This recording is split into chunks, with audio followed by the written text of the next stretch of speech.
প্ৰিয় শিক্ষাৰ্থী বন্ধুসকল, আমাৰ অন্য এটা নতুন ভিডিঅ'লৈ তোমালোকক স্বাগতম জনাইছো। আজি অসম জাতীয় বিদ্যালয়ৰ অন্তৰ্গত সপ্তম শ্ৰেণীৰ হিন্দী বিষয়ৰ তৃতীয় পাঠ অসম কা বৃন্দাবনৰ প্ৰশ্ন উত্তৰসমূহ তোমালোকলৈ আগবঢ়াবলৈ ওলাইছো। যিসকল ছাত্ৰ ছাত্ৰীয়ে এই পাঠটোৰ প্ৰশ্ন উত্তৰ কৰা নাই বা কোনো প্ৰশ্নৰ উত্তৰ বিচাৰি পোৱা নাই, সেইসকল ছাত্ৰ ছাত্ৰীয়ে এই ভিডিঅ'টোৰ পৰা উপকৃত হ'বা বুলি আশা ৰাখিলো। আহা আমি ভিডিঅ'টোৰ বিষয়বস্তুলৈ আগবাঢ়ো। अभ्यासमाला निम्नलिखित प्रश्नों के संक्षिप्त उत्तर दो। 1. बरपेटा सत्र का निर्माण किसने कब किया था? उत्तर महापुरुष माधवदेव ने सन 1583 को बरपेटा सत्र का निर्माण किया था। 2. महापुरुष माधवदेव बरपेटा सत्र को किसके समान पवित्र मानते थे? उत्तर महापुरुष माधवदेव बरपेटा सत्र को मथुरापुरी और वृंदावन के समान पवित्र मानते थे। Question number 3. कीर्तन घर का निर्माण 5वीं बार के लिए कब किया गया था? उत्तर 19वीं सदी के एक भूकंप ने कीर्तन घर को काफी हानि पहुंचाई थी। तब 5वीं बार के लिए आस पड़ोस के लोगों ने इस कीर्तन घर का निर्माण फिर से किया था। 4. बरपेटा सत्र के प्रवेश द्वार कितने हैं? उत्तर बरपेटा सत्र के कुल 3 प्रवेश द्वार है। 5. महापुरुष शंकरदेव के जन्मोत्सव पर यहाँ किन नाटकों को प्रदर्शित किया जाता है? उत्तर महापुरुष शंकरदेव के जन्मोत्सव पर यहाँ कालियादमन और राम विजय अंकिया नाटकों को प्रदर्शित किया जाता है। 6. भवानीपुर सत्र का निर्माण किसने किया था? उत्तर भवानीपुर सत्र का निर्माण गोपाल आता ने किया था। 7. श्री माधवदेव के कीर्तन महोत्सव के दिन किन नाटकों को प्रदर्शित किए जाते हैं?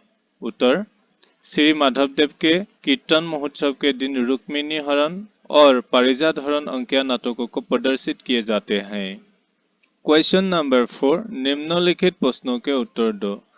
1. श्री शंकरदेव और श्री माधवदेव द्वारा बरपेटा में स्थापित 3 सत्रों के नाम लिखो। उत्तर श्री शंकरदेव द्वारा स्थापित सत्रों के नाम कमारकुसी थान, सुनपुरा थान, पाटबाउसी थान। श्री माधवदेव द्वारा स्थापित सत्रों के नाम सुंदरीदिया सत्र, गणककुशी सत्र, बारादी सत्र।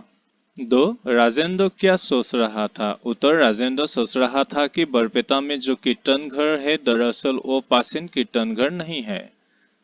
नंबर 3. बरपेटा के कीर्तन घर में कितने गुरु आसन है? वहाँ क्या क्या रखे हुए हैं? उत्तर बरपेटा के कीर्तन घर में 3 गुरु आसन है। इसकी स्थापना में श्री शंकरदेव जी और श्री माधवदेव जी द्वारा लिखित शास्त्र रखे हुए हैं और उन गुरु आसन के सम्मुख 12 दिए जलाए जाते हैं।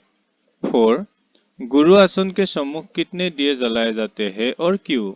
उत्तर गुरु आसन के सम्मुख 12 दिए जलाए जाते हैं। यह 12 दिए उन 12 आटा पुरुषों के नाम पर जलाए जाते हैं जो कीर्तन घर के सत्ताधिकारी थे।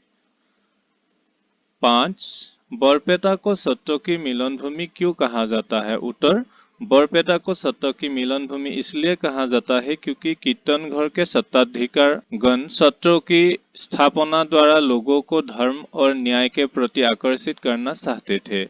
मन के भेदभाव को मिटाकर एकता बढ़ाना चाहते थे। इसी उद्देश्य से कोई महापुरुषों ने बरपेटा में कोई सत्रों का निर्माण किया जिससे आगे चलकर बरपेटा को सत्रों की मिलन भूमि कहा जाने लगा।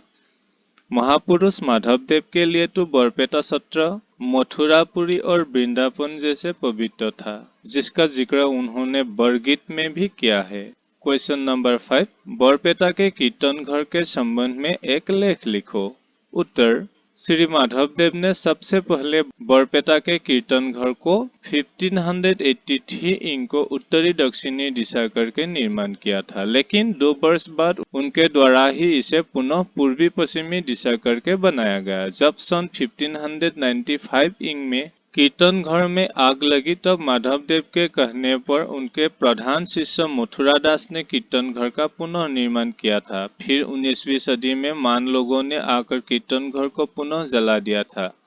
तब आस पड़ोस के लोगों ने बड़ी मेहनत से चौथी बार के लिए इस कीर्तन घर का निर्माण किया था। इस प्रकार कई प्राकृतिक कारणों की वजह से भी कई बार कीर्तन घर का निर्माण किया गया है। वर्तमान कीर्तन घर के सरल पेड़ के बड़े बड़े खंभों को हटाकर 2 तुलसी पेड़ के बड़े बड़े खंभे लगा दिया गए हैं। वर्तमान कीर्तन घर के अंदर 3 गुरु आसन है और स्थापना में श्री शंकरदेव और माधवदेव द्वारा लिखित शास्त्रों को रखा गया है। हर रोज गुरु आसन के सम्मुख 12 दिए 12 शताधिकार गणों के नाम पर जलाए जाते हैं और इन दियों में से 3 दिए दिन रात जलते रहते हैं। क्वेश्चन नंबर 10 भाव प्रलोभन करो। घर की मुर्गी दाल बराबर। उत्तर घर की मुर्गी दाल बराबर एक हिंदी मुहावरा है जिसका अर्थ है अपने घर के या अपने पास के लोगों और चीजों को कम महत्व देना या उनकी कदर नहीं करना। इसका मतलब यह है कि जब हमें कुछ आसानी से मिल जाता है तो हम उसकी कीमत नहीं समझते हैं, लेकिन जब वही चीज हमें कहीं और मिलती है तो हम उसकी बहुत सराहना करते हैं।